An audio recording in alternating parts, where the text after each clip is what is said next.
time to fuel your business success. Welcome to Harmonious at Lunch. We're bringing you bite-sized advice and expert conversations to drive clarity and growth 5 days a week.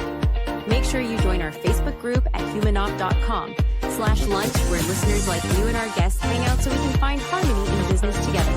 If you're building a business, you're in the right place. Let's dive in. Can you be a successful entrepreneur and good parent at the same time? That's the question we're going to answer today. And we're going to show you how to do it. We're going to teach you from someone who's been there, done that. Rob Finlay, welcome to the show. And thank you for being here. Oh, Brendan, thanks so much for having me. It's great to be here. This is a big topic. First of all, it's an important topic. I don't want to skip over that, but this is a big deal. I've heard a lot of people say that you kind of have to make some sacrifices somewhere. You can't be the best parent, in our case, the best dad, and a really successful business owner at the same time. I want to disagree with those people. I hope you do too.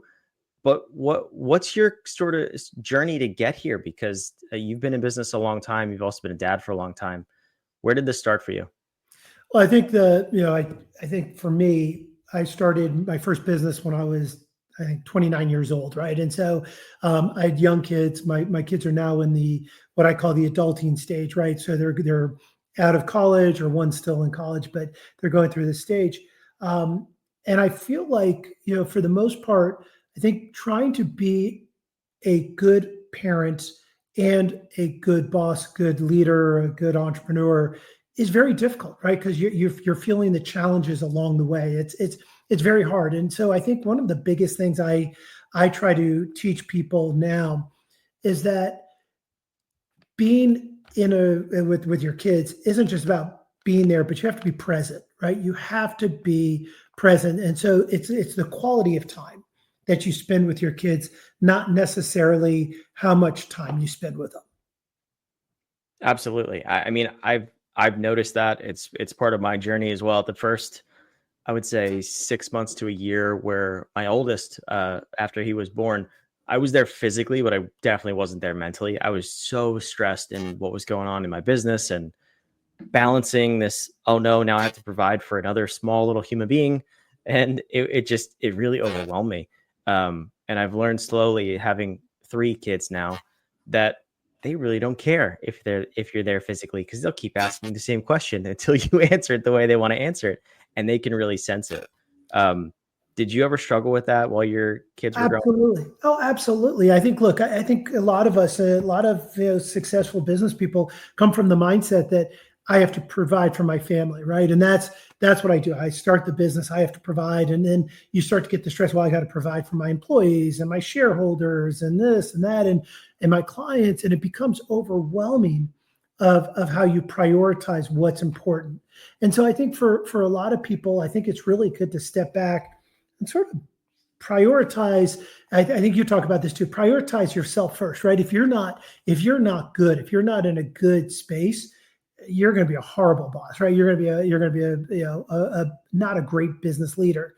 And if you can get yourself into a good spot, and then you work on your family, making sure that that's in a good spot, and then you focus on your business, I think by setting that priority, that you're going to do a good job with all 3. And as I said, we know there's challenges, right? I mean, you're going to be on a Thursday night, you're supposed to be out with the kids, and you've got your big customer that's going to, who's going to churn, right? You've got to be able to address that stuff.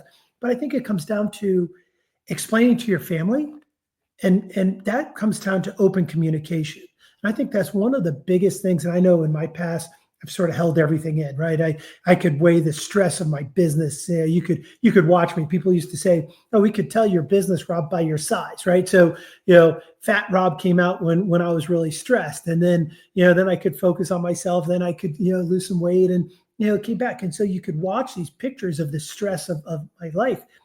That's not healthy. That's not sustainable, and that doesn't really produce the results. So really being open with your family and your friends and your employees and everybody else, I think really gives you a good start and a good mindset to be able to handle the challenges of life, running a business, and being a good parent. What does that look like, though, in real time? Because I know a lot of people, and I'll even put myself in this, a past version of myself. You don't want to you don't want to be perceived as weak or incompetent, right? Like you don't want to say, "Oh, I'm really struggling. I don't know how to do this. I need help. Or I'm really stressed right now." How do you approach those conversations with family, friends, maybe even employees or coaches, and get the help you need so that you don't have to be fat Rob, or in my case, high blood pressure Brandon, Yeah. very real thing, by the way, Right. Yeah. so that you can get that help.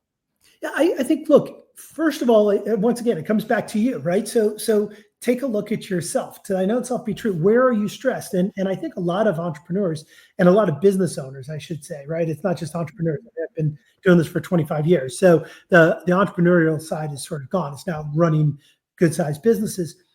I think the stage there is really prioritizing what's important and focusing on that. I think a lot of times, and I used to do this myself, I'd be focused on everything and I couldn't prioritize. And so if you start to focus on your business and yourself first, say, okay, what are the biggest things that really are impacting my business that I need to focus on? Sales, HR, whatever, innovation. And then you actually put in your calendar actual time allocated for those things. And so if you actually look at my calendar, I have my calendar is color coded. So I go in and first thing in the morning, I do things that are specific to setting the most important things that drive my business. The next section I do is I take some time off to focus on things that are important to me, learning, right? Education, things that stimulate my mind. But I will also put in and block out time for personal and family. I think this mindset that, yeah, you're an entrepreneur, you're a business owner, and you have to work 100 hours a week, and you see this stuff, that's ridiculous.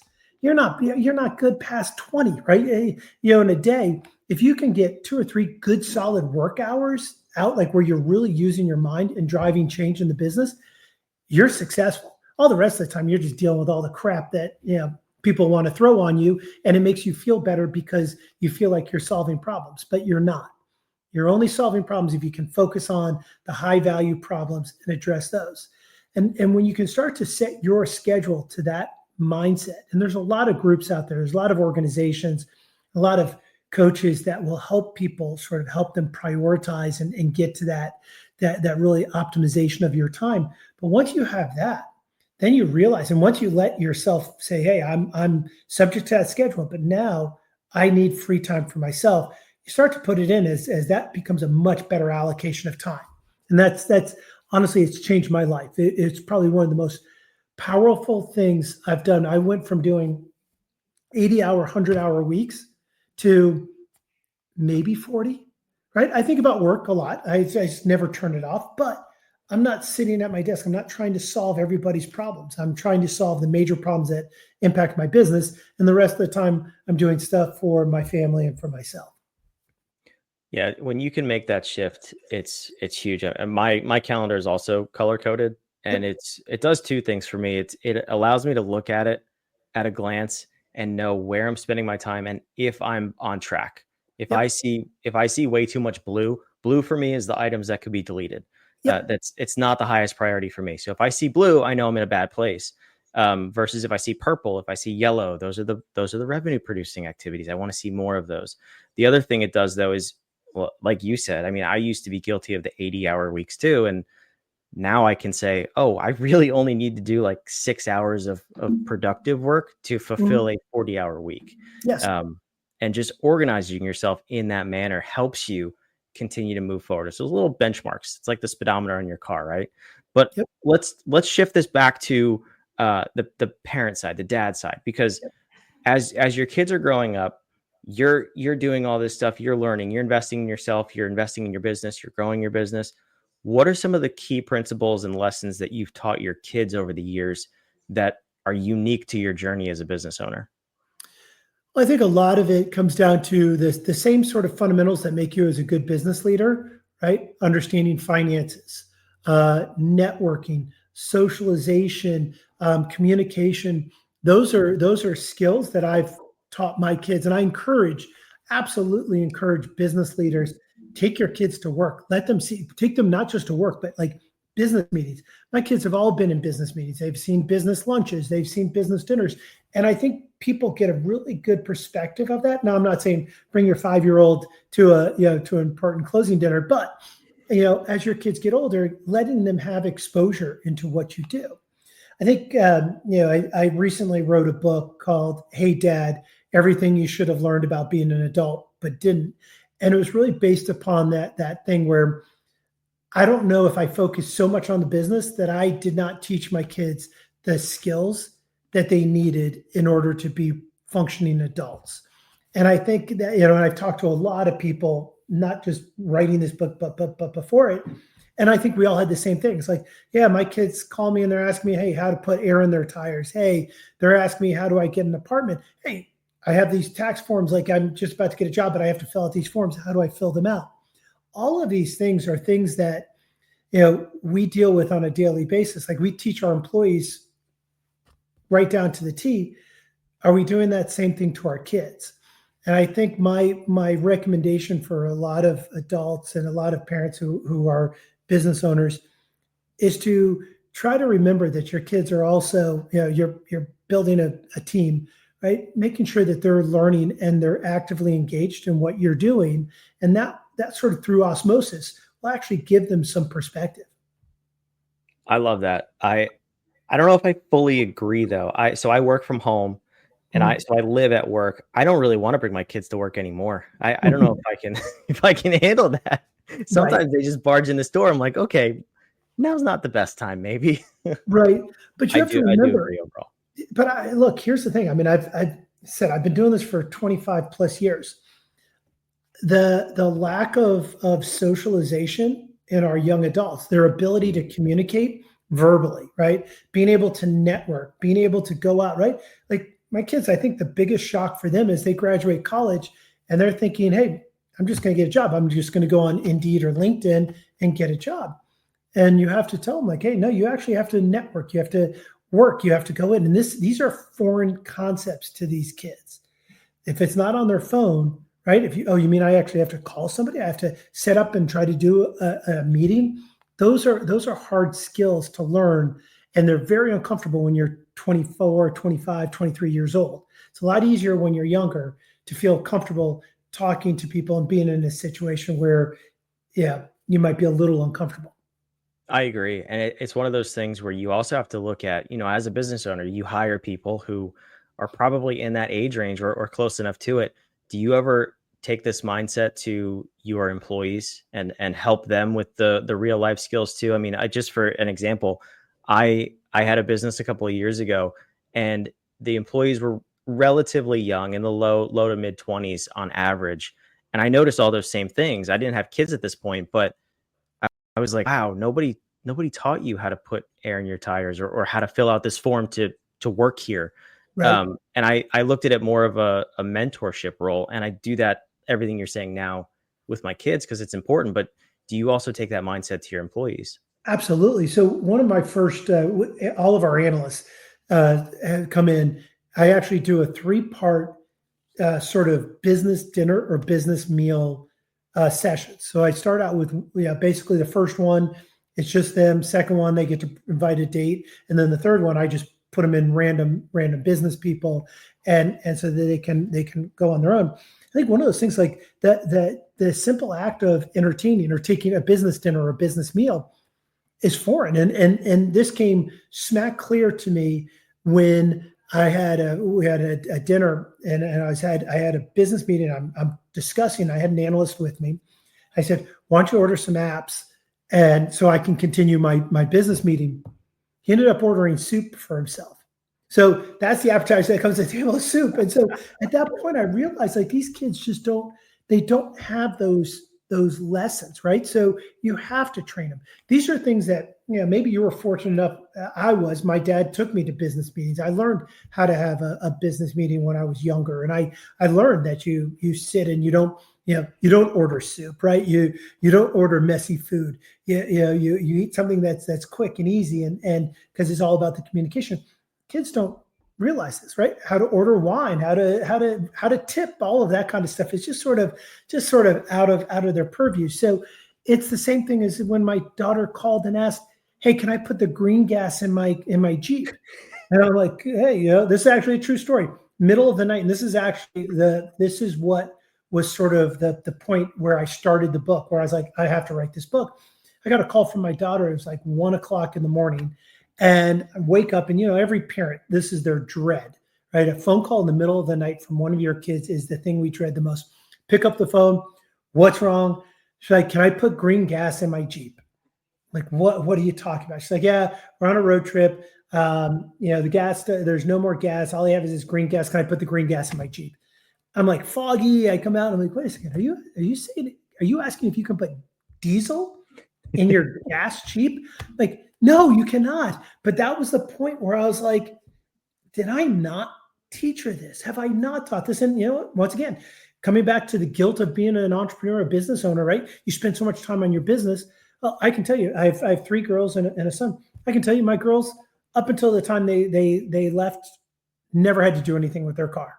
All it was Daddy, there's some light going on in my car. Daddy, and Dad would all, because that's what dads do, right? And so it's almost that opposite of trying to teach them and have them grow. You're trying to take responsibility for them and micromanage their life, as opposed to just like you wouldn't do that at work, right? I don't sit there and let my customer service reps, I don't take all of their phone calls, right? And so it comes back to the same thing. Well, that's how you grow your business too. I mean, in the business context, I think companies that stay small, they do jump in and solve the problems and take the calls. I mean, I had this moment yesterday with my son. My lawnmower blew up over the weekend, which was very depressing. I love cutting my grass. So I took the motor apart and he's asking me, he's 6 years old, 1,000,000 questions. I mean, no less than 1,000,000 for sure. Yep. And I'm like, oh, I can't answer one more of these questions. But then the thought popped in my head. I was like, wait a minute. Why do I know how to answer these questions? And why do I know how to take this motor apart? Oh, because my dad showed me and answered those questions for me. And I was like, okay, calm down, answer the questions, teach him. Don't just do things, but teach. It's exactly what you're saying. So yeah, I think that's... those 6-year-old hands can reach those little pieces that your hands can't. So that's exactly why you know how to do it. Hey, son, reach up inside there. If it's hot, don't go too fast. Yeah, right. If it's hot, don't touch it. If it's sharp, don't touch it. But reach in there and grab that, right? With your little hands, they can fit in there. Yep. Yeah. So it's the harder way to go for sure, but it pays off dividends in the long run, which is exactly what you're saying here. So tell me, as we wrap this episode up, tell me about the book. Tell me where people can find it, where they can connect with you, and most of all, what you want people to get out of reading the book. Yeah. So as I said, the book is called Hey Dad, Everything You Need to Know About Being an Adult But Don't, was really built off of my kids, my 4 young adults. I went out and I interviewed 30 experts, from Navy SEALs to NASCAR race car drivers and crew chief, everything you get to clinical psychologists, right? Everybody in between, on all the basic foundational things that young adults need. This isn't about how to tie a tie, but why you should wear a tie and when you should wear a tie, right? So big foundational parts of it. It's a very simple read. It's not preachy. And it's really meant for anybody who either is looking for advice on how to make sure their kids have the right foundation, to it's a great graduation gift, right? You're looking for somebody to that's graduated. It's a great graduation gift. It's really meant for anybody who's going through this change, this dynamic change from being a sort of a dependent child to an independent young adult. And there's a lot of things that are going on, right? Trying to find out what you want to do in life, all this other stuff. So that's what the book is about. You can find it on robfinlay.com, or you can find it on Amazon, anywhere where you buy books. It should be there. Anywhere. But if you want to reach out to me, social media, as well as the robfinlay.com. I love it. Rob, thanks so much for being here. Great. Brandon, thanks so much for having me. Wherever you're watching and listening, the links are down below in the show notes. Connect with Rob. Go grab a copy of the book. Go check that out. And I hope we answered the question, can you be a successful business owner and a successful parent? We say yes. So if anyone else says no, disagree with them and do it your way, but do it the right way. And I encourage you to keep trying every single day. I promise you, it gets better. Rob can attest to that too, and it's worth it. We'll see you on the next episode of Harmonious at Lunch. Another episode of Harmonious at Lunch in the books. I hope this episode made you think and you grabbed some actionable ideas to propel your business.